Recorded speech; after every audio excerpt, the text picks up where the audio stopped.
নমস্কার। দীপক মাহাতি উৎকল বার্তায় প্রত্যেককে স্বাগত। পরিবর্তন হয়েছে, প্রত্যেকেই পরিবর্তন চাইছিলেন এবং সেই পরিবর্তন হয়েছে। অনেকে আমাকে জিজ্ঞেস করছেন যে পরিবর্তনটা হলোটা কি।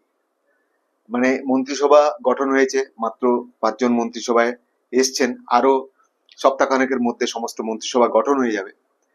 কিন্তু পরিবর্তনটা আসলে হলোটা কি, কি পরিবর্তন হতে পারে?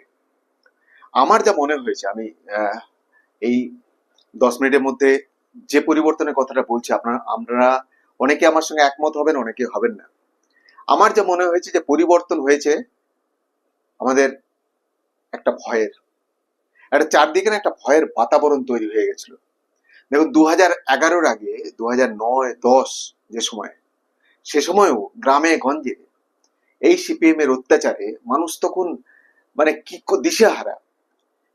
গ্রামে গ্রামে পলিটিক্স, একে মারা ওকে ধরা, এ করবে না ওর ঘর বয়কট করা, বিভিন্ন রকম চালিয়ে যাচ্ছিল তখন সিপিএম। মানুষ তখন একটা পরিবর্তন চাইছিল। এবং তখন আজকের যেরকম বিজেপি দেখছেন, তখনও মমতা ব্যানার্জি জাস্ট দু একটা জায়গায় জিতেছিলেন, কিন্তু সেভাবে কোনো সংগঠন ছিল না।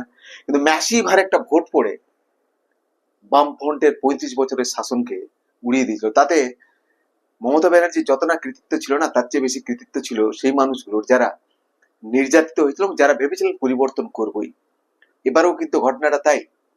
বিজেপি কে মানুষ যতটা না ভোট দিয়েছে, বিজেপিকে ভালোবেসে, তার চেয়ে অনেক বেশি ভোট পড়েছে দিদিমণিকে হাঁটাতেই হবে, একে সরাতেই হবে, এই মনোভাব নিয়ে কিন্তু বেশিরভাগ ভোট পড়েছে। যদি বিজেপি কোনো নেতা ভেবে থাকে যে তাদের জন্যই ভোটটা হয়েছে, তাহলে তারা মূর্খের স্বর্গে বাস করছে।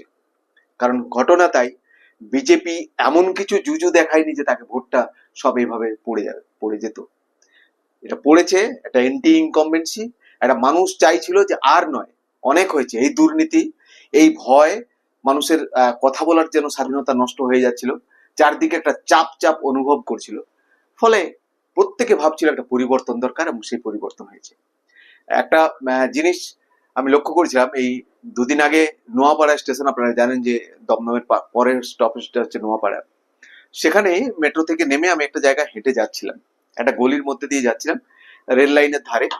ম্যাক্সিমাম উদ্বাস্তুরা সেখানে বসবাস করে, এবং তারা হয়তো দিনের বেলায় বিভিন্ন জায়গায় কাজকর্ম করে, ছেলে মেয়েরা বোধ বিভিন্ন কাজে পরিচারিকা হিসাবে কাজ করেন বা বাইরে কোথাও কাজ করেন, এবং আবার রাত্রেবেলায় বাড়ি ফিরে আসেন। তারা ছোট ছোট ছোট ছোট বাড়ি করে করে আছেন এবং দখল নিয়েই আছেন। প্রত্যেকটা ঘরে দেখছি একটা করে বিজেপির পতাকা টাঙানো। আমি না কিছুক্ষণ অবাক হয়ে দেখছি যে এই জায়গাতে তো এত বিজেপির সাপোর্টার থাকার কথা নয়। তারপরে একজন অটোওয়ালাকে জিজ্ঞেস করছি, তারও অটোতে দেখছি বিজেপির ফ্ল্যাগ টাঙানো। হলোটা কি ভাই, তোমাদের হঠাৎ করে এত পরিবর্তন? তখন বলছে, আমাকে জিজ্ঞেস করছে যে আপনি কি করেন। আমি বললাম, দিয়ে তারপরে বলছে, তাহলে শুনুন, এই যে যতগুলো বাড়ি আপনি পেরিয়ে এলেন, এগুলা কিন্তু কেউ বিজেপি ছিল না। ভোটের আগে কেউ বিজেপি ছিল না। এরা হয়তো ভোটও ম্যাক্সিমামটাই তৃণমূলকে দিয়েছে, কিন্তু ভোটের পরে না, এরা সবাই এখানে থাকার জন্য, অস্তিত্ব রক্ষার জন্য প্রত্যেকে বিজেপি হয়ে গেছে।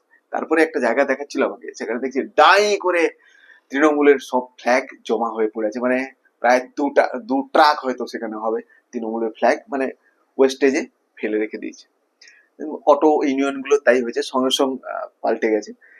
মানে এটা তো এখানকার বাস্তব চিত্র। কিন্তু গ্রামে গঞ্জে যেটা হয়েছে সেটা হচ্ছে যে একটা ভয় ছিল পরিবেশে। মানে ধরুন, শিক্ষক সমাজের আমি দেখেছি অনেক সময় এই সংগ্রামী যৌথ মঞ্চ এত লড়াই করেছে, প্রত্যেকের ডিএ দরকার। প্রত্যেক শিক্ষক, প্রত্যেক অধ্যাপক বা প্রত্যেকটা সরকারি কর্মচারী, তারা প্রত্যেকেই 10,000, 15,000, 20,000 টাকা করে মাসে মাসে বেতন কম পাচ্ছে, তবু মুখ খুলতে পারছে না। সংগ্রামী যৌথ মঞ্চ বারবার ধরে ডেকেছে, আসতে পারছে না। ভিতরে ভিতরে ইচ্ছে আছে হয়তো, কিন্তু আসতে পারছে না, মুখ ফুটে কিছু বলছে না। মুখে যদি বলছে, সেটাও আবার তৎকালীন শাসক দলের পরে কথা বলছে। আজকে তারা প্রত্যেকেই কিন্তু বলছে যেন শ্বাস নিতে পেরেছে। আমি অনেকের সাথে কথা বলেছি, এখনো বলছি, তারা প্রত্যেকে বলছেন যে এবারে এবারে ভোটটা যেন ছিল সেটাই, যে কে হাঁটাবো। পোস্টাল ব্যালটে এবারেও প্রচুর ভোট পড়েছে তৃণমূলের জন্য। তো তারা সবাই ভেবেছে কোথাও যদি ধরা পড়ে যায়, আমার বুথে যখন গন্তি হবে পোস্টাল ব্যালট কটা পড়েছে, দেখবে 3 জন সরকারি চাকরি করে, 3 জনের মধ্যে দুটো বিজেপি, একটা তৃণমূল, তাহলে কে দিল না? ধর ধর ধর, যদি তৃণমূল চলে আসে তখন আবার বিপদ। মানে ভাবতে পারছেন একটা ভয় কিরকম কাজ করছিল সবার। বলছে না, বিজেপিকে অনেকে বলছে যে বিজেপিকে কিচ্ছু করতে হবে না, বিজেপি খালি এই সন্ত্রাস মুক্ত, এই ভয় মুক্ত আবহাওয়াটা রেখে দেখ। মানুষ দেখেন, আপনি চাইলেও মানুষ উন্নতি করবে, না চাইলেও মানুষ উন্নতি করবে, সরকার আপনাকে সাহায্য করবে উন্নতি করার দিকে, কিন্তু উন্নতি হবেই। আপনি যখন জন্মেছেন, আপনার যখন বুদ্ধিবত্তা কিছু হয়েছে, আপনি বাইরে হলেও খেটে খেয়ে হলেও আপনি উন্নতি করবেন, কিন্তু এর ভয়মুক্ত পরিবেশ দরকার। সেটুকু যদি বিজেপি দিতে পারে তাহলেই যথেষ্ট। এখন 2-4 দিনের মধ্যে যা রেসপন্স দেখছি তাতে খুব ভালো মনে হচ্ছে, যেন বিজেপি একটা ভালো আহ, এই ভয়মুক্ত পরিবেশ সৃষ্টি করতে পারবে এখনো অব্দি যেরকম আবহাওয়া দেখছি।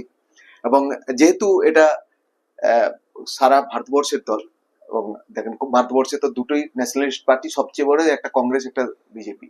কংগ্রেসের যেখানে যেখানে শাসনে আছে সেখানেও এরকম এত কমিটি এত কিছু নেই। বিজেপি যেখানে যেখানে শাসন আছে, বাকি যে জায়গাগুলো আছে, এই 20-21টা জায়গাতে, সেখানেও এইসব কিছু নেই।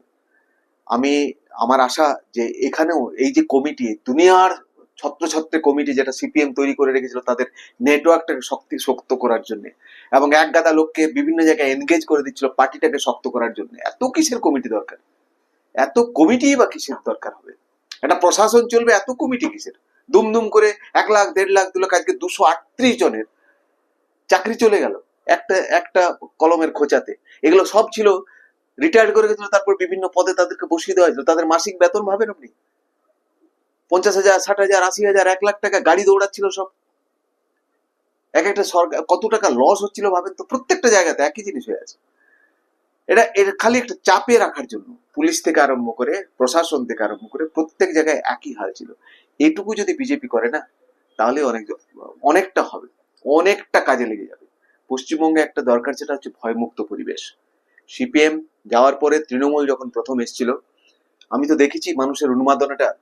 আমি দেখেছি সেই যেদিন রাজভবনের শপথ নেওয়া হয় সেদিনের উন্মাদনাটা মানুষের, আমি সাক্ষী ছিলাম সেই রাজভবনের শপথে।